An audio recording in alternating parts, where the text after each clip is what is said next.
செயலை செஞ்சதுனால மனிதனா பிறக்க கடவுள்னு சபிச்சார். அதுவும் மனைவி இல்லாம பிறக்க கடவுள்னு சபிச்சார்.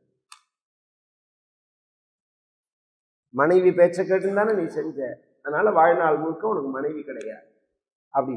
அவர் தான் பீஷ்மரா பிறக்கிறார். இந்த வசுதான் பீஷ்மரா பிறக்கிறார். மகாபாரதத்துல ஒவ்வொருத்தருக்கும் இப்படி ஒரு கதை உண்டு. எல்லா தெய்வங்களும் எப்படி வந்தது அப்படிங்கிறது அதுக்கு முன்னாடி ஒரு கதை இருக்கு. இவர் பிறக்கிற ராஜா பேர் சந்தனூன்னு பேர். சந்திரவம்சத்துல வந்தவன் அவன். அவனுடைய அப்பாவுக்கு பிரதீபன்னு பேர். அந்த பிரதீபன்கிற ராஜா, பிரதீபஸ்து ததோ ராஜா கங்காத்வாரமனுஸ்மரன் நிஷசாத மகாபாகு கங்காத்வாரகதோ ஜபன் பிரதீபஸ்து ததோ ராஜா சர்வபூதஹிதே ரதஹ. இவன் கங்கையில ஒரு சமயம் கங்கை கரையில உட்கார்ந்து இருக்கான், தியானம் பண்றதுக்கு. அந்த பிரதீபன் ரொம்ப அழகான ராஜாவன், சக்கரவர்த்தி, பெரிய செல்வந்தன், அதிகாரம் உள்ளவன், அழகும் உள்ளவன். இவன் அப்படி கண்ண மூடின்னு தியானம் பண்ணிட்டே இருக்கிற தேவை இவனுடைய வலது தொடையில யாரோ உட்கார்ந்து இருக்கா மாதிரி தோண. அப்படி கண்ணை திறந்து பார்த்தா 16 வயசு மதிப்புள்ள ஒரு பெண் மின்னல் கொடி மாதிரி இருக்கா. அவ்வளோ அழகா இருக்கா. இவன் மடியில உட்கார்ந்து இருக்கா. இப்படி திரும்பி பார்த்தான். யாருமா நீன்னா? நான் உன்னை விரும்புறேன்னால. நான் யாருங்கிறத அப்புறம் சொல்றேன், உன்னை நான் விரும்புறேன், நீ என்னை கல்யாணம் பண்ணிக்கிறியா அப்படின்னு கேட்டான். கதையா கேட்டுட்டு போறதுக்காக நாமெல்லாம் இங்க உட்கார்ந்துக்கல. ஒரு மனிதனுக்கு சுய கட்டுப்பாடு, ஒழுக்கம் எவ்வளவு முக்கியத்துவங்கிறதுக்காக சொல்லவர்.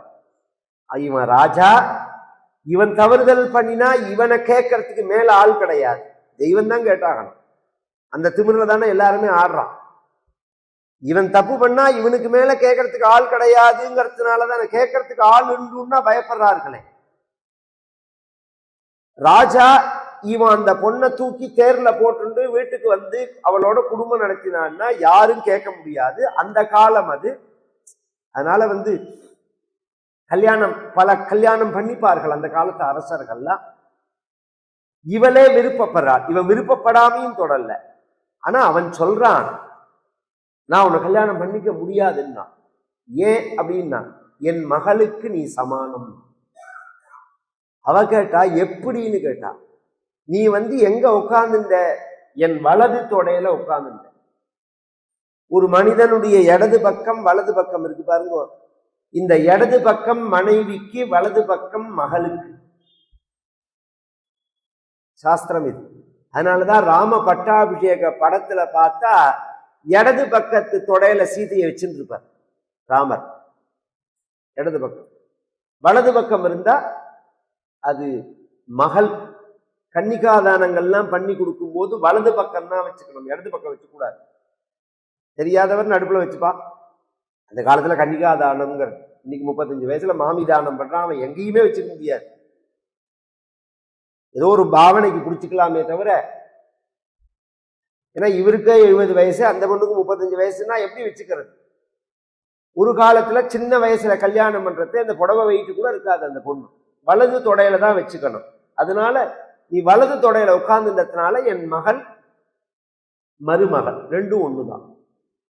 என் மகளுக்கு சமானம். என் மகனுக்கு கல்யாணம் பண்ணிக்கிறேன். அப்ப அவ சொன்னால் நான் கங்கைன்னு. இப்பதான் சொல்றேன், நான் கங்கை தேவ ஸ்திரீ.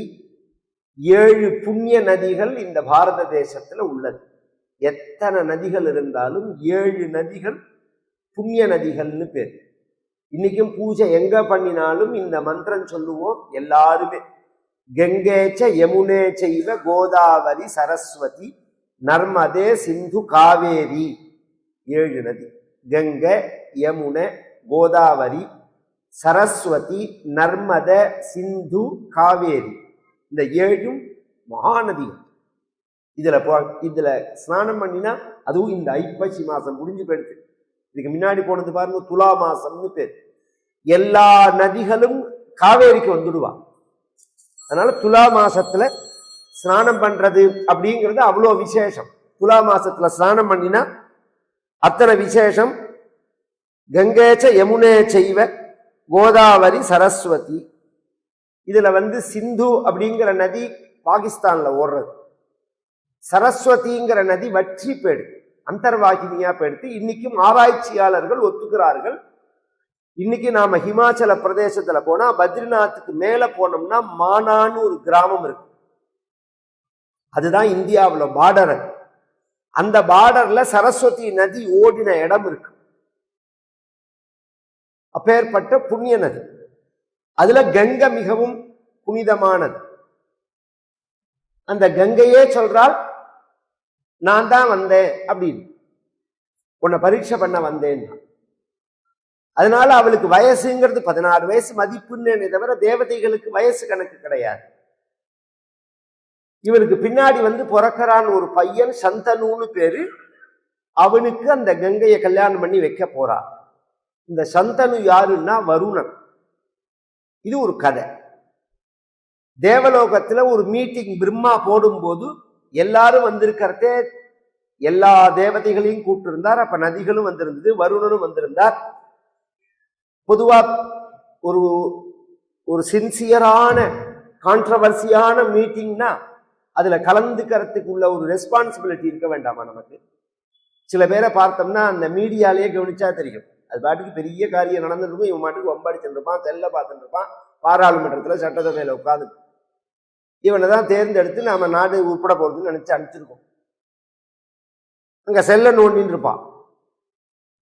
முக்கியமான விஷயம்னா அதை பத்தினா பேசணும். இந்த சபையில வருணனும் இந்த கங்கையும் ஒருத்தருக்கு ஒருத்தர் ஏதோ பேசிட்டே இருந்தார். பிரம்மா சொன்னார், இங்க கூப்பிட்டுருக்கிறது மீட்டிங், இங்க 2 பேரும் பேசக்கூடாது. ரெண்டாவது, இது அவர்கள் பேசினதும் பர்சனலான விஷயம். அதனால நீங்கள் இந்த தவற பண்ணினத்தினால பூலோகத்திலவே பிறக்க கடவுதுன்னு சபிச்சுட்டார். இந்த தேவதைகள், வருணன் தான் சந்தனுவா வரார், கங்கை தான் அவருக்கு மனைவியா வரார். இந்த சந்தனு அப்படிங்கிற ராஜா 18 வயசு அடைஞ்ச உடனே கங்கக்கரையில ஒரு பெண்ணை பார்த்தார். பழையபடி அவரை கேட்டார். இவரா கேட்கிறார். முதல்ல பிரதீபன் விஷயத்துல அவளா சொன்னார். இவர் விஷயத்துல இவர் கேட்கிறார், நீ யாரு, ரொம்ப அழகா இருக்கே, நீ எந்த தேசத்து பெண்ணு அப்படின்னு. உடனே அவ சொன்னா, என்ன விஷயத்துக்கு கேட்கிறேன், உன்னை நான் கல்யாணம் பண்ணிக்கணும்னு ஆசைப்படுறேன், நான் பேஷா கல்யாணம் பண்ணிக்கிறேன், எனக்கு உன்னை பார்த்தா கல்யாணம் பண்ணிக்கணும்னு தோன்றுது, ஆனா ஒரு கண்டிஷன் பேர்ல தான் கல்யாணம் பண்ணிப்பேன். என்ன கண்டிஷன் அப்படின்னா, 2 கண்டிஷன். ஃபர்ஸ்ட் விஷயம், என்ன யாரு எந்த ஊர்னு கேட்கக்கூடாது. 2வது விஷயம், நான் என்ன பண்ணினாலும் ஏன் பண்ணினேன்னு கேட்கக்கூடாது. நான் என்ன செஞ்சாலும் இதை நீ ஏன் செஞ்ச அப்படின்னு கேட்கக்கூடாது. அதுக்கு சந்தனு சொன்னா, இது ஒரு பெரிய விஷயம் இல்லை, நீயாவது வாயை திறந்து சொன்ன, அந்த கண்டிஷன்ல தானே இப்ப எல்லாருமே கல்யாணம் பண்ணிக்கிறாங்க.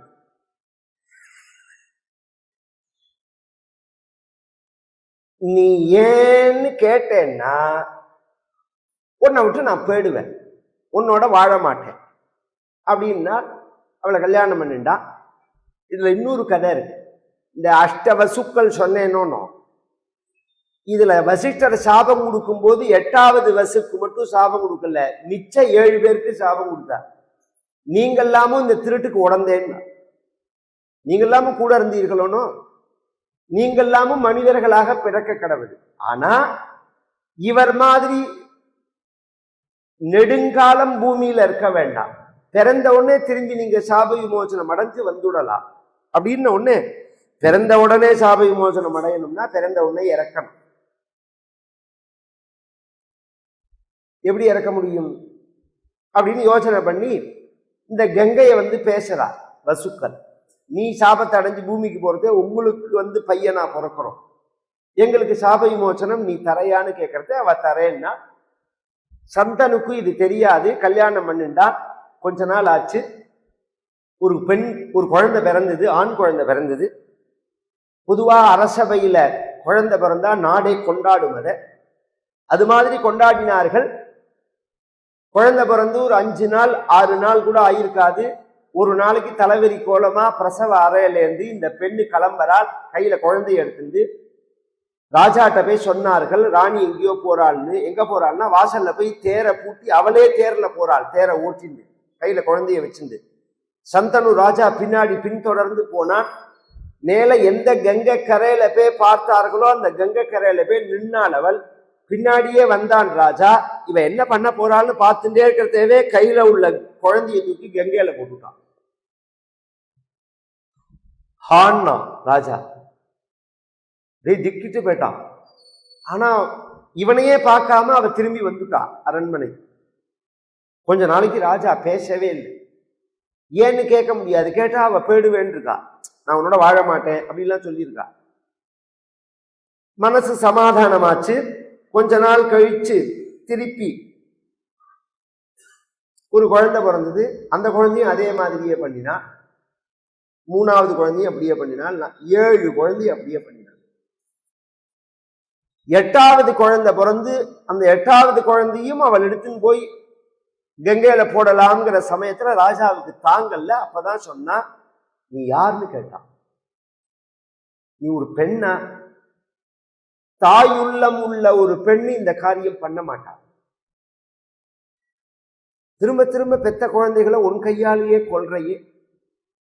ஏன் நீ மகா பாதகி இல்லையா? மகா பாபி இல்லையா? இது பெரிய பாவச் செயல் இல்லையா? நீ இதை செய்யலாமா? ஏன் என் வாழ்க்கையில நீ வந்த? ஏன் இப்படி என்ன நீ நரக வேதனைப்படுத்துற? நீ யார்?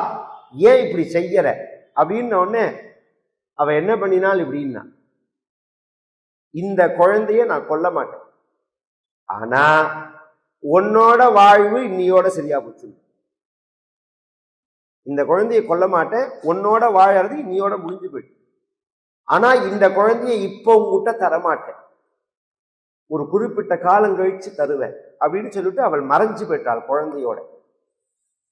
ஒரு 10-12 வருஷம் ராஜா ரொம்ப விரக்தியில இருந்தா. ஏன்னா ஒரு சாதாரணமா ஒரு மனித வாழ்க்கையில ஒரு 35-40-50 வருஷம் ஒரு பெண்ணோட வாழ்ந்தாலே அந்த பெண்ணையோ அந்த கணவனையோ இழந்தா வாழ்க்கை சூன்யமா போயிடும். அப்புறம் வாழ்க்கையில பிடிப்பு இருக்காது. ஒரு அந்த வாழ்க்கையில சண்டை இருக்கும், சச்சரவு இருக்கும், எத்தனையோ இருக்கும். அதை தாண்டி வாழ்ந்த வாழ்க்கைன்னு ஒண்ணு இருக்கணும். ஒரு சாதாரண மனித பெண்ணோட வாழும் போதே இந்த பாதிப்பு இருக்கும்னா தேவ பெண்ணோட வாழ்ந்திருக்கான், தேவதா ஸ்திரீயோட வாழ்ந்திருக்கான். அதனால ரொம்ப அப்படியே பிரம பிடிச்சா மாதிரி ஆயிட்டான் சந்தனு. மந்திரிகள் தான் பார்த்துக்கிறார்கள். இவன் ராஜாங்க காரியத்துல ஈடுபடுறதே கிடையாது. அப்படிலாம் இருப்பார்களான்னா எத்தனையோ ஸ்டேட் கவர்மெண்ட் அப்படிதானே நடக்கிறது. மந்திரிகள் அப்பப்ப ரிப்போர்ட் கொடுப்பார்கள். ராஜா ஒரு நாளைக்கு கங்கை கரையில உட்காந்துக்கிறதே கங்கை ஜலம் ஒரு இடத்துல ஓடவே இல்லை. கங்கையை பொறுத்த பர்யந்தம் கங்கைக்கு ஒரு ஸ்பெஷாலிட்டி என்னன்னா, கங்கையில அந்த ஹரித்வார் பர்யந்தம் எங்க பார்த்தாலும் ஜூலாதான் இருக்கும், பிரிட்ஜ் இருக்காது. ஏன்னா அந்த கங்கையோட போர்ஸ்ல அதை அடிச்சு உடைச்சிட்டு போயிடும். கங்கையோட வேகத்துக்கு எதுவுமே தாங்காது. அந்த கங்கை அணை போட்டு தடுத்தா மாதிரி இருக்கு. எப்படின்னு போய் பார்க்கிறான்.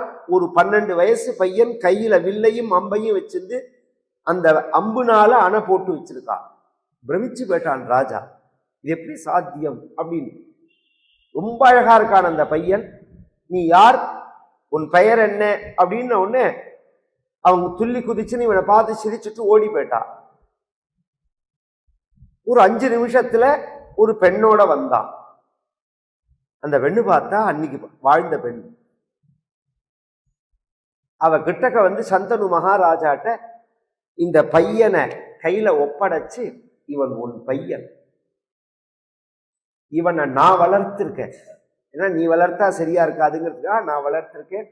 இவனை பரசுராமர்கிட்ட பயிற்சி கொடுத்துருக்கேன். இவனுக்கு பரசுராமர் தான் அந்த ஆயுத பயிற்சியில ஃபர்ஸ்ட் உலகத்துல. அவர்கிட்ட பயிற்சி கொடுத்துருக்க. இவனுக்கு தேவவரதன்னு பெயர். நான் கங்காதேவி ஒரு சாப விமோச்சனத்துக்காக அந்த 7 பேரையும் நான் போட்டேன். உன்னோட வாழ்ந்த வாழ்க்கையை நான் மறக்க மாட்டேன். நீ வருணன், நீ சாதாரண மனுஷன் இல்லை, நீ வருணன். அதனால உனக்கு அந்த சக்தி உண்டு.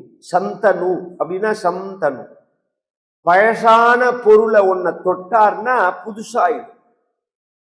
இந்த சந்தனு மகாராஜாவுக்கும் தமிழ்நாட்டுக்கும் என்ன சம்பந்தம்னு சொல்றேன். இந்த பீஷ்மர் தங்கணுங்கிறதுக்காக இது மாதிரி இவ குழந்தைகளை கொல்றான்னு ஒண்ணு அந்த சந்தனு மகாராஜா இந்த ஸ்ரீரங்கத்துல ரங்கநாதருக்கு ஒரு மண்டபம் கட்டி கொடுத்துருக்கார். யாருக்கா தெரியுமா? இந்த திருச்சிலேயே இருக்கோம் நாம. ஸ்ரீரங்கத்துல 2 மண்டபம் உண்டு. சந்தன மண்டபம்னு உண்டு, சந்தனு மண்டபம்னு உண்டு. பின்னாடி வந்த மைசூர் ராஜாக்கள் கட்டினதுதான் சந்தன மண்டபம்ங்கிறது. உள்ள சந்தனு மண்டபம்னு உண்டு. பெருமாள் இன்னைக்கும் சில சமயத்துல அங்க ஏழுவர். அந்த சந்தனு காலத்துல கட்டினது. நல்ல குழந்தை பிறக்கணும் அப்படிங்கிறதுக்காக. அதனாலதான் பீஷ்மர் தங்கினார் அவருக்கு. அந்த ராஜாக்கள்லாம் இந்த தமிழ்நாட்டுல அந்த அளவுக்கு கஷேத்ரா ஒரு ஒன்றாயிருந்த நாடுங்கிறதுக்காக சொல்ல வர. ராஜ்யத்துக்காக வேணா பிரியுமே தவிர இன்னைக்கு என்ன சொல்றான், தமிழ்நாடு தனி நாடுங்கிறான். தொலைச்சு கட்டணும். இது ஒரு தேசம், இது பாரத தேசம்ங்கிறது ஒரு தேசம். இதை எவன் துண்டாடணும்னு நினைச்சாலும் அவன் தலைய சீவன். அவன் சொல்றது எதுவுமே உண்மை கிடையாது. ஏன்னா வரலாறை எடுத்து பார்த்தோம்னா வெவ்வேறு மொழி வெவ்வேறு பிரதேசம் மாதிரி தெரிஞ்சாலும் எல்லாரும் சேர்ந்து வாழ்ந்த அடையாளங்கள் வரலாற்றுல இருக்கு. இந்த கதை நான் சொல்றது 5300 வருஷம் முன்னாடி ஹஸ்தினாபுர பட்டணத்திலேருந்து ஒரு ராஜா ஸ்ரீரங்கத்தை நோக்கி வந்தார்னு சொன்னா அப்ப ஸ்ரீரங்கம் எப்பேற்பட்ட பெருமையோடு இருந்திருக்கணும். அப்ப எப்படி ஒரு போக்குவரத்து இருந்திருக்கணும், இந்த தொடர்பு இருந்திருக்கணும். எல்லாருக்கும் எல்லா இடத்துலையும் தொடர்பு உண்டு. அதுக்காக சொல்ல வர. கஜினி முகமது படையெடுத்தானே, அந்த படையெடுப்புக்கு சோழ ராஜா போனான்னு இருக்கு. அதனாலதான் 18 தடவை அவன் தோத்து போனான். என்னமோ அவன் பரீட்சை எழுதின மாதிரி சொல்றான். கஜினி முகமது 18 தடவை போராடி திருட்டு பைய 18 தடவை திருட 18 தடவை திருட முடியாம 18ஆம் தடவை திருடின்னு போனாங்கிறது ஹிஸ்டரி. 18 தடவை அவனை விரட்டி அடிச்சோங்கிற வரலாறு என்ன நாம படிக்கணும். அவன் 18 தடவை வந்துட்டு போனாங்கிறத படிச்சா போருமா? நாம 18 தடவை அவனை நாம விரட்டி அடிச்சிருக்கோம். நாம அதுக்கு சோழ ராஜாக்கள்லாம் போன வரலாறெல்லாம் இருக்கு, பதிவெல்லாம் இருக்கு. அதெல்லாம் நம்ம ஸ்கூல் பாடத்திட்டத்துல எல்லாம் அதெல்லாம் வரவே வராது. சோழர்கள், பாண்டியர்கள், பல்லவர்கள், சேரர்கள் எல்லாரும் கட்டி காத்த தேசம் இது. ஒரு நாடு. பாரதம்ங்கிறது ஒரு நாடு. அதை தெரிஞ்சுக்கணும். எல்லாருக்கும் அந்த உணர்ச்சி இருக்கணும். இந்த சந்தனு ராஜா இங்க கட்டணும்னு என்ன அவசியம்? இந்த ஸ்ரீரங்கத்துல ஒரு மண்டபத்தை கட்டி கொடுக்கணுங்கிற என்ன அவசியம்? அந்த அளவுக்கு தொடர்பு. அதனால உனக்கு இந்த பையன் கொடுத்துடுறேன், நான் கங்கை. இதனாலதான் அப்படி உங்ககிட்ட நடந்துட்டேன், நீ தப்பா எடுத்துக்காதேன்னு சந்தனு ராஜாவை ஒரு தடவை கட்டிண்டு அவனை சமாதானப்படுத்திட்டு மறைஞ்சு போயிட்டான் கங்கை. இப்ப சந்தனுக்கு புள்ள கிடைச்சுட்டான். இத்தனை நாளா விடை தெரியாத விஷயத்துக்கும் விடை தெரிஞ்சு போயிடுது. இவ யாருன்னு தெரியாம இருந்தது, 7 குழந்தைகளை கொன்னான்னு தெரியாம இருந்தது. 2க்குமே விடை கிடைச்சதுன்னு உடனே வாழ்க்கை ஃப்ரெஷ் ஆயிடுது. உற்சாகமா பழையபடி எல்லாத்திலையும் ஈடுபடுறார். ஒரு நாளைக்கு வேட்டையாட போன இடத்துல ஒரு வாசனை வர்றது. யோஜன கந்தின்னு ஒரு மைல் தாண்டி ஒரு அழகான ஒரு அத்தர் ஜவ்வாது வாசனைகள்லாம் சொல்லுவோம், அது மாதிரி வர்றது. அந்த வாசனையை பிடிச்சுட்டே போனா ஒரு பெண் இருக்காளங்க, சத்தியவதின்னு பேர் அவளுக்கு. அவளுக்கு யோஜன கந்தின்னு பேர். ஒரு மீனவருடைய பெண். அந்த பெண்ணை பார்த்து கேட்கிறார், ராஜா விருப்பப்பட்டு கேட்கிறார், நீ யாருமா, உன் பேர் என்ன? சத்தியவதி. உங்க அப்பா யாரு? இங்க இருக்கிற மீனவர்களுடைய தலைவர். அப்படின்னு உடனே அவர்கிட்ட போய் சொன்னார், உன் பெண்ணை பார்த்து நான் கல்யாணம் பண்ணிக்கணும்னு ஆசைப்படுறேன், எனக்கு இது மாதிரி வாழ்க்கை, என் மனைவி ஒரு குழந்தையை பெற்று கொடுத்துருக்காள், எனக்கு 7 குழந்தைகளை கொண்டுட்டால், இப்ப இந்த குழந்தைக்கு 12 வயசு ஆறுது, நான் உன்னை பெண்ணை கல்யாணம் பண்ணிக்கணும்னு ஆசைப்படுறேன், உன்னுடைய அபிப்பிராயம் என்ன அப்படின்னு உடனே அவன் சொன்னான், கரும்பு தின்ன கூலியான்னு கேட்டான். ஒரு ராஜாங்க, ஏன்னா அந்த சந்தனுங்கிற ராஜாவுக்கும் சின்ன வயசு தான். அப்ப பேஷா அப்படின்னா பொதுவா அந்த கல்யாணம் இருக்கு பாருங்க, இதுல 2 பிரச்சனை இருக்கு. சாஸ்திரங்கள் என்ன சொல்றது, இஷ்டமித்திர பந்துக்களோட, நம்ம குடும்பத்துல உள்ள பெரியோர்களோட சேர்ந்து இந்த விஷயத்தை பத்தி ஆலோசனை பண்ணிட்டு தான் கல்யாணம் பண்ணணும்னு சொல்றது சாஸ்திரம். ஒரு கல்யாணம் பண்ணினா அப்படிதான் பண்ணணும். ஒரு காலத்துல அப்படிதான் பண்ணினார்கள். அதனாலதான் பெரியோர்களால் நிச்சயிக்கப்பட்டுன்னு இன்னைக்கும் பத்திரிகையில போடுறோம், அது சிறியோர்கள் தீர்மானம் பண்ணினாலும். ஆனா அதுல ஒரு ப்ராப்ளம், பிளஸ் மைனஸ் 2யும் சொல்றேன். இப்படி ஒருத்தருக்கு சொல்லாம இப்ப கல்யாணங்கள்லாம் எப்படி நடக்குதுன்னா, அந்த பெண்ணை பெற்ற அப்பா அம்மா மட்டும் 4 பேர் மட்டும் ஒரு கோவில்ல வந்து பார்த்து ரகசியமா பேசி தீர்மானம் பண்ணி ஃபிக்ஸ் பண்ணி பத்திரிகை எல்லாம் அடிச்சு அதுக்கப்புறம் சொந்தக்காரங்கள்ட்ட கொடுக்கும்போது விஷயத்தை சொல்றார்கள், 10 நாள்ல கல்யாணம் அப்படின்னு. அதனால நமக்கு அவர்களை பத்தி தெரிஞ்சாலும் நாம் அபிப்பிராயம் சொல்ல முடியாத நிலையில இருக்கு. கல்யாணத்துக்கு அப்புறம் பெருசு பெருசா பிரச்சனைகள் வரது. ஒரு காலத்துல எப்படின்னா, இது மாதிரி கல்யாணத்தை பண்ணும்போது எல்லார்த்தையும் சொன்னா பழகினா அப்பதான் அது யதார்த்த சுபாவம் தெரியும். இந்த தமிழ்ல ஒரு வச்சனம் உண்டு, தப்பா சொல்றோம் நாம, அதை 1000 பொய் சொல்லி ஒரு கல்யாணம் பண்ணணும்னு எல்லாரும் சொல்றா பார்த்தீங்களா, அப்படி இல்லை. அதுக்கு 1000 தடவை போய் ஒரு கல்யாணம் பண்ணணும்னு அர்த்தம். 1000 பொய் சொல்லிடலாம், பொய் சொல்லவே கூடாது. 1000 தடவை போய், அப்பதான் தெரியும். ஒரு நாள் 2 நாள் எல்லாம் ஒருத்தரை 50-60 வருஷம் வாழ்ந்தாலே கணவனுக்கு மனைவியை புரியல, மனைவிக்கு கணவனை புரியலன்னா இதெல்லாம் எப்படி புரிஞ்சுக்க முடியும்? ஜாக்கிரதையா பண்ணணும். அந்த சுத்தி இருக்கிற பந்துக்கள் என்ன பண்ணுவார்கள், உபகாரமும் பண்ணுவார்கள், இடைஞ்சலும் பண்ணுவார்கள். இது மாதிரி ஒரு பொண்ணை ஒரு பையனை நாம பேசியிருக்கோம் அப்படின்னு யார்கிட்டயாவது சொன்னோம்னு வச்சுக்கோங்களேன், இந்த கல்யாணத்தை நிறுத்துறதுக்கு பெருசா பிரச்சனை எல்லாம் பண்ண வேண்டாம். அந்த பையனா அப்படின்னா போச்சு, அந்த கல்யாணம் நின்று போயிடும். அந்த பையனா என்ன அதெல்லாம் ஒண்ணு அப்படின்றான். அப்புறம் நமக்கு சும்மா இருக்க முடியுமா? இல்லாததெல்லாம் தோணும். இந்த சுத்தி இருக்கிறவர்கள் இடைஞ்சலும் பண்ணுவார்கள், உதவியும் பண்ணுவார்கள். அந்த சுத்தி இருக்கிறவர்கள்லாம் சொன்னா, நீ வந்து ராஜா கேட்கிறான்னு உன் பொண்ணை கல்யாணம் பண்ணி கொடுக்குறேன்னு சொல்ற. இந்த பிரச்சனை என்னன்னா, ஏற்கனவே அவனுக்கு ஒரு பையன் இருக்கான், பட்ட மகிழ்ச்சியோட பையன் அவன் தான். அதனால நாளைக்கு ராஜ்யம்ங்கிற பட்டாபிஷேகம் அவனுக்கு தான். செத்தநாடு சொன்னானே, மூத்த மகனுக்கு தான் ராஜ்யம்ங்கிறது. இந்த சோழ ராஜ்யத்துல இந்த கரிகாலன் ராஜராஜ சோழன் காலத்துல வந்த பிரச்சனையே அதானே. யாருக்கு ராஜ்யம்ங்கிறதுல சுந்தர சோழன் இந்த சண்டை பெருசா இருக்குது இல்ல, சாஸ்திரம் அப்படிதான். அதனால நீ வந்து அந்த ராஜாட்ட கேளு, என்ன கேட்கணும், என் பொண்ணுக்கு பிறக்கிற பையனுக்கு நீங்க கல்யாணம் பண்ணி தரதா இருந்த ராஜ்யம் பட்டாபிஷேகம் பண்றதா இருந்தா நான் தரேன்னு சொல்லு. அப்படியே சொன்னான். அதுக்கு ராஜா சொன்னான், அப்படி கிடையாது, ஏன்னா ராஜ்யம் தேவவர்தனுக்கு தான், ராஜபோகங்களை அனுபவிக்கலாமே தவிர இளவரசனா இருக்கலாமே தவிர ராஜாவா ஆக முடியாது. உண்மையை சொல்றான். இவன் கெட்டவனா இருந்தான்னா இன்னைக்கு வந்து சகஜமா வாக்குறுதிகள் பொய்களை சொல்லிட்டு போயிட்டே இருக்காரு. அவளையே படாத, உன் பிள்ளைக்குதான் பட்டாபிஷேகம்னு சொல்லிட்டு அந்த பொண்ணை கல்யாணம் பண்ணிட்டு நாளைக்கு தரமாட்டேன்னு சொன்னா யார் கேட்க முடியும்? அவனை அந்த சத்தியத்துக்கு கட்டுப்படுவார். அந்த காலத்துல எல்லாம் இந்த இங்கிலீஷ்காரர்கள் வரத்துக்கு முன்னாடி நமக்கு பெருசா எழுத்து கிடையாது. இப்ப இந்த பத்திரங்கள் எல்லாம் எழுதுறோம் பத்தியில அதெல்லாம் கிடையாது.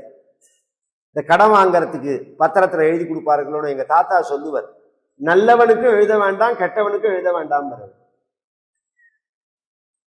நல்லவனுக்கும் எழுத வேண்டாம். நல்லவனா இருந்தா கரெக்டா அந்த தேதி ஆன உடனே கரெக்டா கொண்டு கொடுத்துட்டு போயிடுவான். யோக்கியனா இருந்தா. அயோக்கியனா இருந்தா அந்த பேப்பரை வச்சுன்னு பல்படி மடிக்கலாம், கோர்ட்ல பாத்துக்கலாம்பா. எல்லாம் அவனுக்கு தான். இல்ல ஒரு நியாயத்துக்கு சாதகமா இருக்க வேண்டிய ஒரு சைடு நிர்வாகம், சட்டம் படிச்சவர்கள் எல்லாம் அநியாயத்துக்கு சாதகமா இருக்கிறது தான் ஆச்சரியம். இந்த தேசத்துல இழுத்தடிப்பார்கள். அவ்வளவு சுலபமாலாம் நீங்க கொடுத்த பணத்தெல்லாம் வாங்கிவிட முடியாது. வாக்கு ரொம்ப முக்கியம். சந்தனு சொன்னார், நான் தேவவர்தனுக்கு தான் அரச கொடுப்பேன், இவனுக்கு கொடுக்க மாட்டேன்னார். அப்ப நான் பொண்ணை கொடுக்க மாட்டேன்ட்டான், வந்துட்டான். சந்தனு வந்தா மூட் அவுட் ஆயிட்டான். ரொம்ப நாள் கழிச்சு கல்யாணம் பண்ணிக்கணுங்கிற மூடு வந்தது, அதுவும் நிறைவேறலைன்னே மூட் அவுட் ஆயிட்டான். இப்ப அந்த தேவவர்தனுக்கு 18 வயசு. அப்பா மூட் அவுட் ஆயிருக்கார் அப்படிங்கிறத பார்த்துட்டு 2-3 நாள் கவனிச்சுட்டு அப்பாட்ட என்ன விஷயம்னு கேட்டான். என்னப்பா மனசு சரியில்லையா, உடம்பு சரியில்லையா? அந்த காலமோனும் இந்த காலத்துல என்ன மரியாதை இல்லாத பழகிறதுங்கிற ஒரு தன்மைகள்லாம் சகஜமா இருக்கு. அந்த காலத்துல எல்லாம் கவனிச்சீர்கள்னா அப்பாட்ட அன்பும் உண்டு, பயமும் உண்டு, மரியாதையும் உண்டு. அது மாதிரி பழகிறதுனால ஜாகிரதையா பேசுறார். சந்தனு தான் கல்யாணம் பண்ணிக்கணும்னு ஆசைப்படுறேன்னு தன் மகன்கிட்ட எப்படி சொல்ல முடியும்? அதனால இளமரவா காய் மரவா ஒரு விஷயம் சொன்னார் அவர். சக்ஷுரேகம் ச புத்ரஸ்ச அஸ்தி நாஸ்தி ச பாரத. சாஸ்திரங்கள்ல 2 கண்ணு நமக்கு தெரியறது. அதுல ஒரு கண்ணு தெரியாதவன என்ன சொல்லுவோம் நாம? ஒரு கண்ணு தெரியறது, ஒரு கண்ணு தெரியல அவனுக்கு அப்படின்னா அவனையும் குருடன்னு தான் சொல்லுவோம், கண்ணு தெரியாதவன் தான் சொல்லுவோம் நாம. முழுசா 2 கண்ணுமே தெரியாதவர்களை மட்டும் நாம கண்ணு தெரியாதவர்கள்னு சொல்றது இல்ல. ஒரு கண்ணு தெரியலனாலும் அவர்களை தெரியாதவர்கள். அது மாதிரி சாஸ்திரங்கள்ல ஒரு புள்ளைய பெத்திருந்தாலும் புள்ள பெத்திருந்ததா ஆகாது. தசாஸ்யாம் புத்திராநாதேகி பதிமேகா தசங்கிருதி திருவத்சஷ்டமே திருவத்சாஷ்டமே. வேதங்கள்லாம் சொல்றது 10 புள்ள பெத்துக்கணுங்கிறது, 10 குழந்தைகளை பெத்துக்கணும் அப்படின்னு. எந்த காலத்துல இருந்து சார் பேசுறேன்? இந்த கவர்மெண்ட்டை எத்தனை சொன்னது. ஒரு காலத்துல நாம் இருவர் நமக்கு இருவர்னா, அப்புறம் நாம் இருவர் நமக்கு ஒருவர்னா, அப்புறம் நாமே குழந்தை நமக்கு ஏன் குழந்தைன்னா எத்தனை விளம்பரங்கள். ஆனா இன்னைக்கு உலகத்துல எதனால இந்தியா வல்லரசா மாறப்போறதுன்னா இந்த ஜனத்தொகையினாலதான். எந்த ஜனத்தொகை இந்த நாட்டுக்கு இடைஞ்சல்னு சொல்றார்களோ அந்த ஜனத்தொகையினாலதான் இது வல்லரசாவே மாறப்போறது அப்படிங்கிறது மேல வர காலங்கள். நம்ம முன்னோர்கள் என்னைக்குமே முட்டாள் கிடையாது, அதை புரிஞ்சுக்கணும். இங்க என்ன பிரச்சனைன்னா குழந்தை பெத்துக்காதேன்ன உடனே பெரும்பாலான நல்லோர்கள் இத ஃபாலோ பண்ணினதுனால பிரச்சனையா போயிடுது.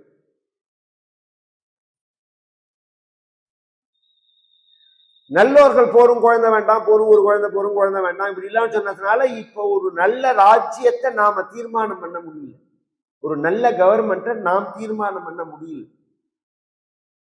ஏன்னா அந்த சென்சஸ் அளவு குறைச்சலா இருக்கிறதுனால. நல்லோர்கள் தான் குழந்தையை பெற்றுக்கணும். ஜாதி மதம்லாம் விஷயம் இல்லை, நல்லவர்கள் குழந்தையை பெற்றுக்கணும். ஒரு குழந்தையை பெற்றுண்டா போராது, சாஸ்திரங்கள் சொல்றது அப்படின்ன உடனே இவர் புரிஞ்சுட்டார்.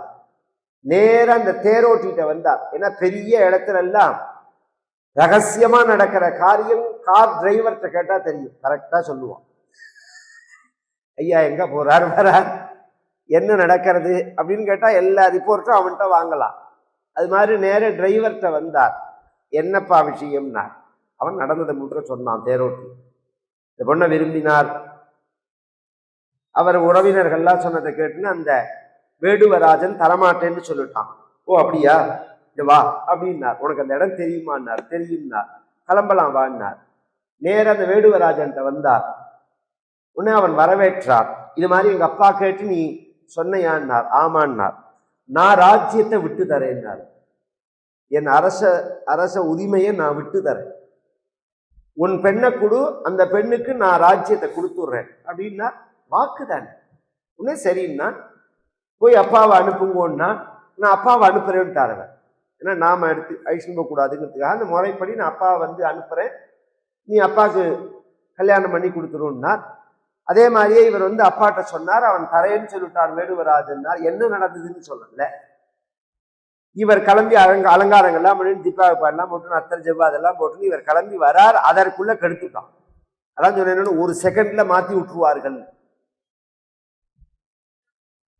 அவன் சொன்னா சொந்தக்காரன்லாம் இவர் வந்து ராஜ்யத்தை விட்டு தரேன்னு சொல்றார். இவர் நல்லவர், வாக்கு சொன்னா சொன்னபடி நடந்துப்பார். நான் சொன்னேன்னாலாம் இவர் கேட்க மாட்டார்.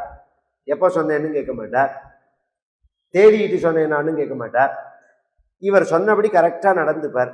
ஆனா ஒரு பிரச்சனை என்னன்னா, சட்டம்னு ஒண்ணு இருக்கு. நாளைக்கு இவர் கல்யாணம் பண்ணிட்டு இவருக்கு ஒரு குழந்தை பிறந்தா அவனுக்கு தான் அந்த ராஜ்யம். ஏன்னா மனைவியோட புள்ளேங்கிறது அவன்தான்.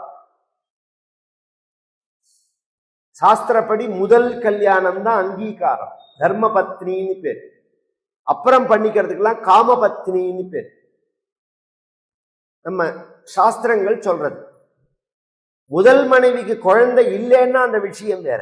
குழந்தை இருந்தா சட்டப்படி அதுதான் உரிமை உள்ளவர்களாக ஆவார்கள். அப்படின்னு ஒண்ணு ராஜா திரும்பி வரத்தே இவன் அது மாதிரி என் பொண்ணுக்கு ராஜ்ய விஷயமா நீங்க கன்ஃபார்ம் பண்ணணும்னா நான் தான் அப்பயே சொன்னேன்னா நான் தரமாட்டேன்னா இவர் திரும்பி வந்துட்டார். இவர் அப்பா கல்யாணம் பண்ணிட்டு வர போறாருன்னு பீஷ்மர், தேவவர்தன்கிற பீஷ்மர் பூர்ண கும்பங்கள்லாம் வச்சுன்னு மேலதாளங்கள்லாம் வச்சுன்னு எதிர்பார்த்துட்டு இருக்கிறதே பார்த்தா அவர் நெருங்கையோட வரத்த திரும்பி போய் கேட்டார், தேரோட்டிக்கு என்ன நடந்ததுன்னு. இது மாதிரி சொன்னார்கள். ஓ அப்படியாண்டா. தன் வயசு உள்ள சில ராஜகுமாரர்களை கூப்பிட்டார், பிரமுகர்களை விஐபி சில பேரை கூப்பிட்டார், மகரிஷிகள் சில பேரை கூப்பிட்டார். எல்லாரையும் அழிச்சுன்னு நேர போனார். என்னப்பா பிரச்சனைன்னா அவன் சொன்னான், நீங்க விட்டு கொடுத்தாலும் நாளைக்கு உங்களுக்கு கல்யாணம் ஆச்சுன்னா உங்க மகன் விட்டு கொடுக்கணுமேன்னா நீ நினைக்கிறது நியாயம்னா. ஏன்னா நான் நல்லவனா இருப்பேன்னு சொல்லலாம், என் மகன் நாளைக்கு அது மாதிரி இருப்பான்னு என்னால சொல்ல முடியாது. நீ சந்தேகப்படுறது பயப்படுறது நியாயம். இதெல்லாமே நான் கல்யாணம் பண்ணிண்டாதானேன்னாரு. நான் கல்யாணம் பண்ணிட்டு ஒரு குழந்தையை பெத்துண்டாதானே, என்ன சொல்றீன்னு கேட்டான். இப்ப சொல்றேன்.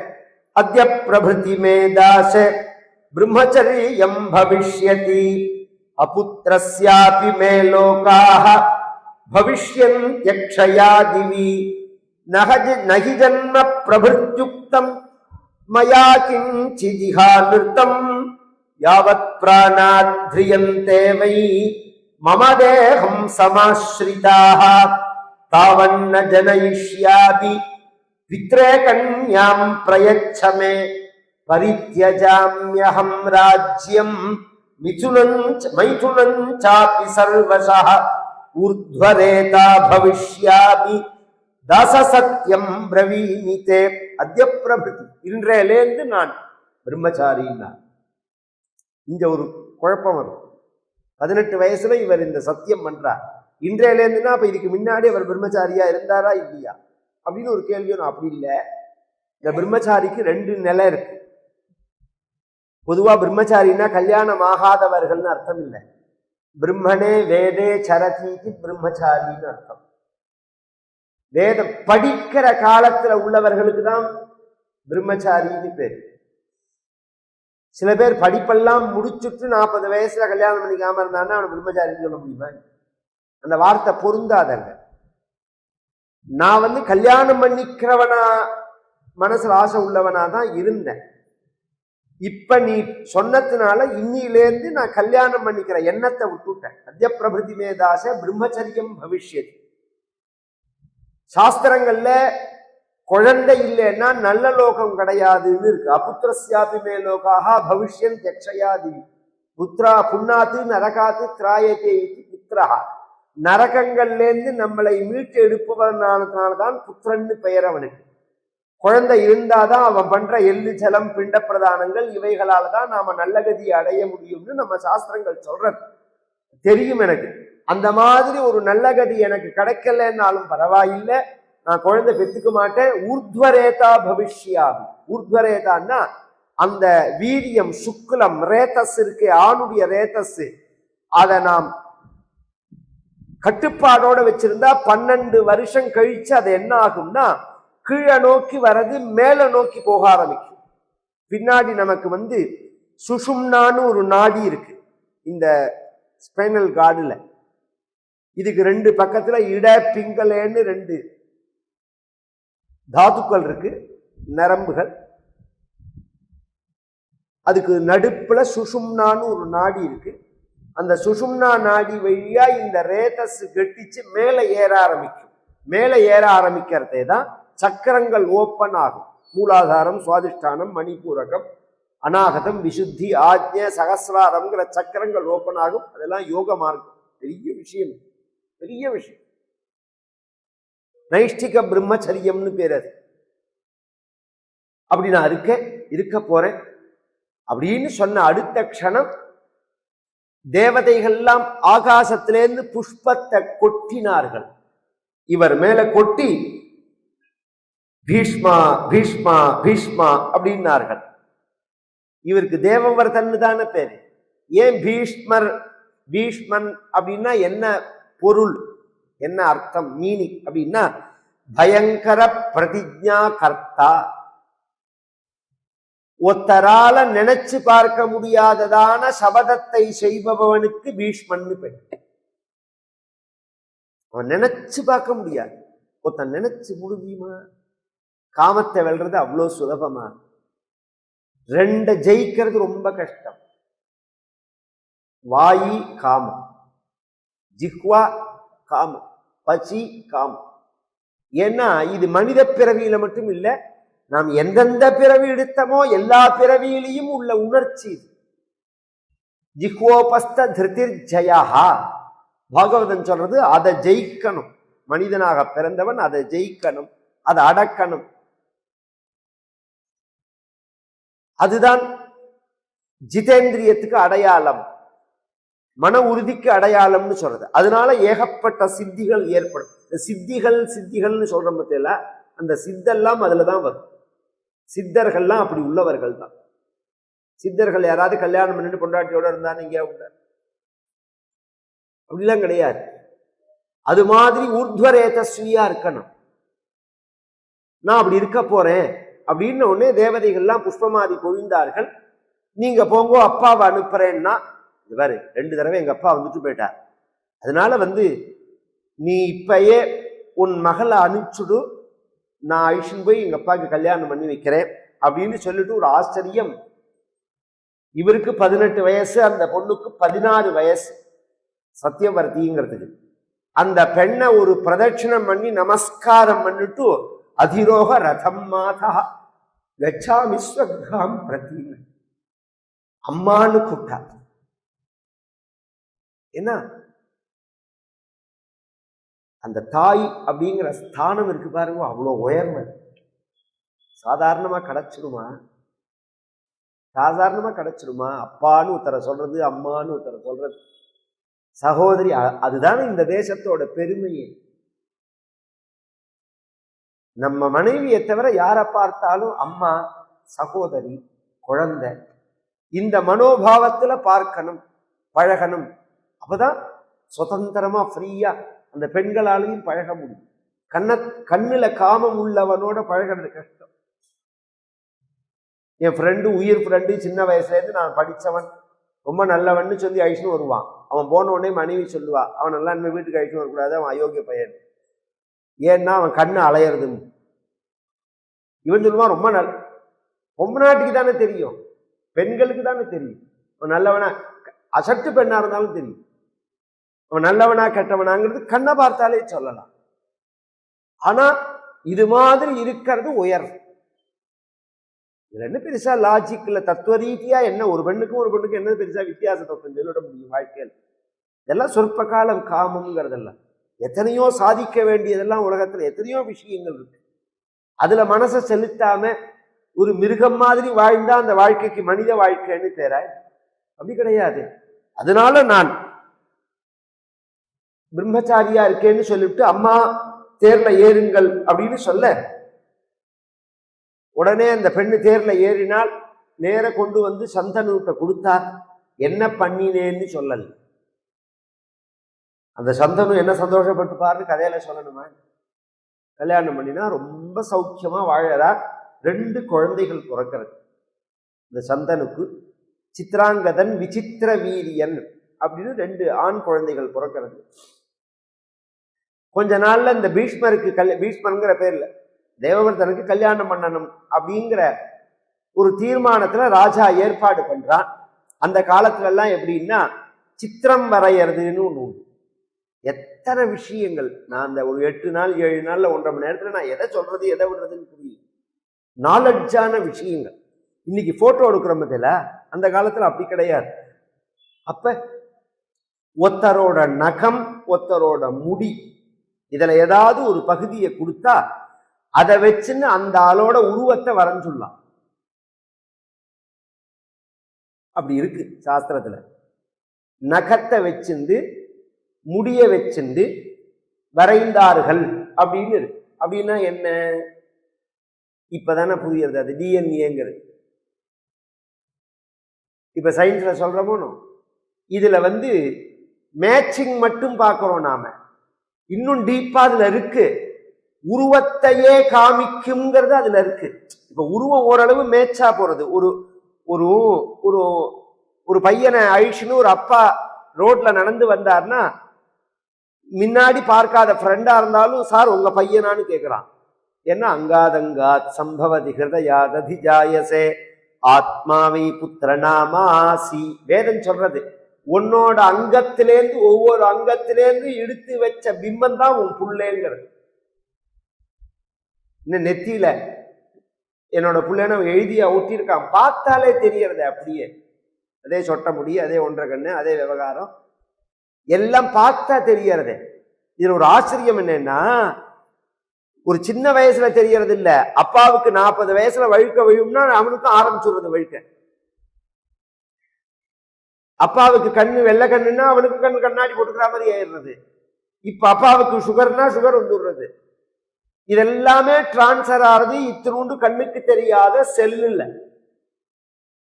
ஒரு குழந்தையினுடைய செல்லுல இது அத்தனையும் டிரான்ஸ்பர் ஆறுதுன்னா இத படைச்ச இறைவனுடைய சக்தி எப்பேற்பட்டதா இருக்கணும்.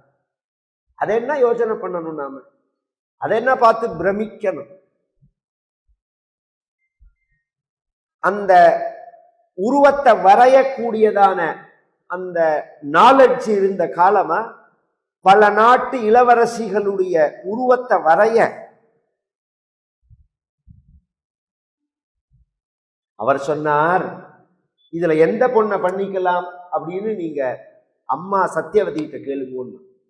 அவர் நினைச்சார், சந்தனு நம்ம பையன் சித்தியா இருந்தாலும் மதிப்பு கொடுக்கறான், அம்மாவை கேட்டுன்னு பண்ணிக்கணும்னு சொல்றான் அப்படின்னு நினைச்சிருந்து சத்தியவதியை கூட்டு வர சொல்லி, இதுல எந்த பெண்ணை பண்ணிக்கிறாயின்னு நீ கேட்ட, அம்மாவை கேளுங்கன்னு அவன் சொல்றான். என்ன விஷயம், நீ என்ன பெண்ணை செலக்ட் பண்றேன்னா? யாருக்கு? தேவவர்தனுக்கான்னார். ஆமான்னா. தேவவர்தனுக்கு கல்யாணமானு கேட்டாள் அவன். இத்தனை நாளா அவளும் சொல்லல, இவரும் சொல்லல. ஏன் அப்படி கேட்கிறேன்னா, தேவவர்தன் கல்யாணமே பண்ணிக்கலன்னு சொன்னதுனாலதான எங்க அப்பா என்ன கொடுத்தார். என்ன நடந்ததுன்னா சந்தனு நடந்ததெல்லாம் சொன்னார். ரொம்ப நாளைக்கு ராஜா பபுவ துக்கிதோ ராஜா சிரராத்திராய பாரதா.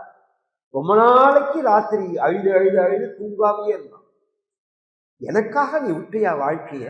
எனக்காக விட்டியா? இது நமக்கு கேட்கறதுக்கு ஆச்சரியமா இருக்கும். இதுக்கு முதல் தலைமுறை பரியந்தம் அந்த பழக்கம் இருந்தது. அக்கா 2 பேருக்கு கல்யாணம் ஆகலைன்னா கல்யாணம் பண்ணிக்காத எத்தனை தம்பி இந்த நாட்டுல உண்டு. அக்காவுக்கு கல்யாணம் ஆகல, அதனால நான் பண்ணிக்கல அப்படின்னு சொல்ற எத்தனை தம்பிகளை நாம் இன்னைக்கும் பார்க்கலாம். இல்ல தனக்கு கீழே உள்ளவர்கள் எல்லாம் அப்பா காலம் ஆயிட்டார், அம்மா காலம் ஆயிட்டார்னா கீழே உள்ளவர்கள் எல்லாம் கல்யாணம் பண்ணி வச்சுட்டு கல்யாணம் பண்ணிக்காம இருந்த அக்கா எத்தனை பேர் உண்டு. எத்தனை அண்ணா உண்டு கல்யாணம் பண்ணிக்காதவர். இந்த தேசத்துக்கு அதுதான் பெருமை.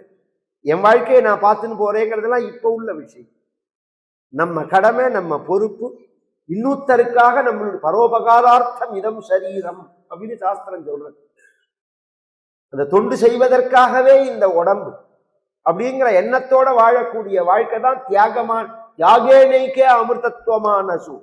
ஒரு மனிதன் எதனால அமிர்தத்துவம் இரவாத நிலையை அடையறான் அப்படின்னு வேதம் சொல்லும் போது ந கர்மனான பிரஜயாதனே ந தியாகே நைகே அமிர்தத்துவமான சுஹு பரே நன்னா கன்னிகி தங்குஹாயாம் விப்ராஜ தேதத் விதயோ விசந்தி அப்படின்னு சொல்றது. தியாகத்தினாலதான் ஒருத்தன் இரவாத நிலையை அடைய முடியும் அப்படின்னு ரொம்ப வருத்தப்பட்டார். கூப்பிட்டார், ஒரு நாளைக்கு உனக்கு நான் 2 வரன் தரேன். ஒரு வரன் ஸ்வச்சந்த முர்த்யு அப்படின்னா நீ எப்ப உயிரை விடணும்னு நினைக்கிறியோ அப்ப உயிரை விடலாம். எத்தனை வருஷம் வேணாலும் நீ வாழலாம், நான் அனுகிரகம் பண்றேன். ஏன்னா அவர் வருணன். அவர் 2வது, ஒருத்தன் கல்யாணம் பண்ணிண்டு குழந்தைய பெற்றான்னா அவனுக்கு திதி கொடுக்கறதுக்கு பத்தியில எத்தனை தலைமுறை கொடுப்பார்கள்னா 3 தலைமுறை தான் கொடுப்பார்கள். இதெல்லாம் நம்ம தெரிஞ்சுக்கணும். நாம இன்னைக்கு அமாவாசையோ அல்லது திதியோ கொடுக்கும் போது யாருக்கெல்லாம் கொடுக்குறோம்? நம்ம அப்பா, தாத்தா, கொள்ளு தாத்தா 3 பேருக்கு கொடுக்குறோமோ. அப்புறம் நம்ம புள்ள வந்தான்னா அப்ப என்ன ஆகும்னா கொள்ளு தாத்தாவை விட்டுடுவான். இது சிஸ்டம். 3 பேர் தான், 3 தலைமுறை இருக்கிற பெருந்தன் தான் அவனுக்கு திதி கொடுப்பார்கள், தர்ப்பணம் பண்ணுவார்கள். பீஷ்மா, உலகம் உள்ள பரியந்தம் உனக்கு தர்ப்பணம் பண்ணும், திதி கொடுப்பார்கள் அப்படின்னா கொடுக்கிறார்களானால் இன்னைக்கும் கொடுக்கணும். தை மாசத்துல ரத சப்தமின்னு போட்டிருப்பார்கள். பஞ்சாங்கத்துல பார்த்தா தெரியும். ரத சப்தமின்னு ஒரு நாள் வரும் அமாவாசைக்கு அப்புறம். அப்படின்னா என்னன்னா, இந்த சூரியன் இருக்கானோ தென் திசை பக்கம் போனா தட்சிணாயனம், வட திசை பக்கம் போனா உத்தராயணம்னு பேர். அயனம்னா பாதைன்னு அர்த்தம். தட்சிண அயனம், உத்தர அயனம், ராம அயனம். அதனாலதான் ராமாயணம்னு அர்த்தம். ராமருடைய பாதைன்னு அர்த்தம். அயனம்னா பாதைன்னு அர்த்தம். இந்த தென் திசையில போன சூரியன் வட திசையை நோக்கி திரும்புற நாளைக்கு ரத சப்தமின்னு பேர். இந்த ரதத்தை திருப்புற நாள். பொதுவா 4 விஷு. பொதுவா கேரளாவில எல்லாம் ஒரு விஷு சொல்றோமோ, நாங்கெல்லாம் 4 விஷு கொண்டாடுவோம். 4 விஷு எதுனா சித்திரை, ஆடி, ஐப்பசி, தை. ஏன்னா இந்த 4க்கு மட்டும் விசேஷம் உண்டு. சித்திரையிலையும் ஐப்பசியிலையும் 1ஆம் தேதி பார்த்தா சூரிய உதயம் கரெக்டா 6 மணிக்கு இருக்கும். சூரிய உதயம் காத்தால 6 மணிக்கு இருக்கு. ஆடி மாசத்துல பார்த்தோம்னா 5:30 மணிக்கு இருக்கும். தை மாசத்துல பார்த்தா காலத்தால 6:30 மணிக்கு இருக்கும். வித்தியாசம் இருக்கு உதயத்துல. இதுக்கு விஷுன்னு பேரு. இந்த நாளுக்கு தான் விஷுன்னு பேரு. அந்த ரத சப்தமிக்கு மறுநாள் பீஷ்மாஷ்டமின்னு போட்டிருப்பார்கள் பஞ்சாங்கத்துல. இன்னைக்கும் மகான்கள்லாம் ஸ்நானம் பண்ணிட்டு 3 முறை அந்த பீஷ்மருக்கு எள்ளும் ஜலமும் விடணும். கங்கா புத்திராய சாந்தாய சந்தனு பிரவராய ச அபுத்திராய ததாம்யர்க்யம் சலிலம் பீஷ்மவர்மனே வையாக்ரபாத கோத்ராய சாங்கிருதி பிரவராய ச அபுத்திராய ததாம்யர்க்யம் சலிலம் பீஷ்மவர்மனே भीष्मः शान्तनवो वीरः सत्यवादी जितेन्द्रियः आभिरद्भिरवाप्नोतु पुत्रपौत्रमचिन्तताः वैयाघ्र पादगोत्राय शान्तनु प्रवर गंगापुत्राय शांताय सन्तनु प्रवराय च. பொதுவா ஒருத்தர் சொல்லும் போது அது எந்த பரம்பரையில வந்தார்கள்னு சொல்லணும். சந்தனுடைய புத்திரன், கங்கையினுடைய புத்திரன் மட்டும் இல்லை. இவர் என்ன கோத்திரம்னா, ஒருத்தர கோத்தா என்ன கோத்திரம்னா சிவரிஷி கோத்திரம், அகஸ்திய கோத்திரம், பாரத்வாஜ கோத்திரம் அப்படி சொல்றோமோ. அது மாதிரி வியாக்ரபாத கோத்திரம்னு பேர். சிதம்பரத்துல ஒரு மகரிஷி இருக்கார், நடராஜாவை கொண்டு வந்தவர். யார் தெரியுமா? வியாக்ரபாதர்னு பேர். அவர் இடுப்புக்கு கீழே புலிக்காலோட இருப்பார். வியாக்ரம்னா புலி, புலிக்காலோட உள்ளவர் அவர். அவர் தான் நடராஜாவை கைலாசத்திலேருந்து அழிச்சுன்னு வந்தார். வியாக்ரபாதர்னு பேரு. அவருடைய கோத்திரத்துல வந்தவர் இந்த பீஷ்மர். அப்படிங்கிறதுனால வையாகிர பாதகோத்திராய சங்கிருத்தின்னு ஒரு மகரிஷி, அவருடைய வம்சம். அதுவும் சேருமது. சங்கிருதி பிரவரம்னு சொல்லுவார்கள். இதெல்லாம் ரொம்ப டீப்பா உள்ளது. இன்னைக்கு ரொம்ப பேர் விட்டுட்டோம் எல்லாத்தையும். எல்லாரும் என்ன சொல்லிட்டு இருக்கார்கள், சமீபத்தில் கூட சில பேர்லாம் பேசுறத கவனிச்சேன். மனசாட்சிக்கு விரோதமா பேசுறார்கள். தெரிஞ்சு பேசுறார்களா தெரியாம பேசுறார்களா தெரியாது. இதெல்லாம் நமக்கு கிடையாது பழக்கத்துல, அதெல்லாம் ஐயருமார்கள் பண்றது. அப்படிலாம் ஒன்று கிடையவே கிடையாது. இந்த கல்யாணம், இறப்பு, பிறப்பு, இந்த காது குத்தல், தலையில சிக வச்சுக்கிறது, சில காரியங்கள்லாம் பொது எல்லாருக்கும். அதை நீங்கள்லாம் விட்டுட்டே நாங்க மட்டும் அதை ஃபாலோ பண்ணின்னு வரோம். இந்த கோபிசெட்டிபாளையம்னு ஒரு ஊர், அந்த ஊருக்கு நான் கதைக்கு போறது. அந்த ஊர்ல சரஸ்வதி அப்படின்னு ஒரு கவுண்டர் குல பெண் இருந்தான். ரொம்ப பக்தி, ரொம்ப வயசானவர் அந்த பாட்டிமா. எங்க தாத்தா காலத்திலேருந்து எங்க குடும்பத்துல பக்தி உள்ளவர். இந்த அம்மா வீட்டுக்கு கூப்பிட்டு பாத பூஜை எல்லாம் பண்ணி, நான் சந்தானந்த சுவாமிகளுக்கு அந்த அம்மாவுக்கு பக்தி உண்டு. அவ அப்பா பொன்னுசாமி கவுண்டர்னு பேர். கோபிச்செட்டிப்பாளையம் சேர்மன் அவர்.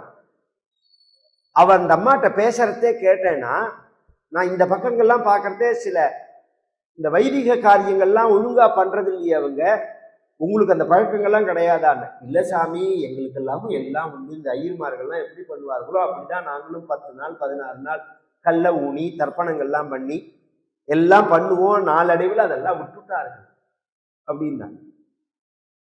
தேசிகர்னு ஒருத்தர் பண்ணி வைப்பார் எங்களுக்கெல்லாம்.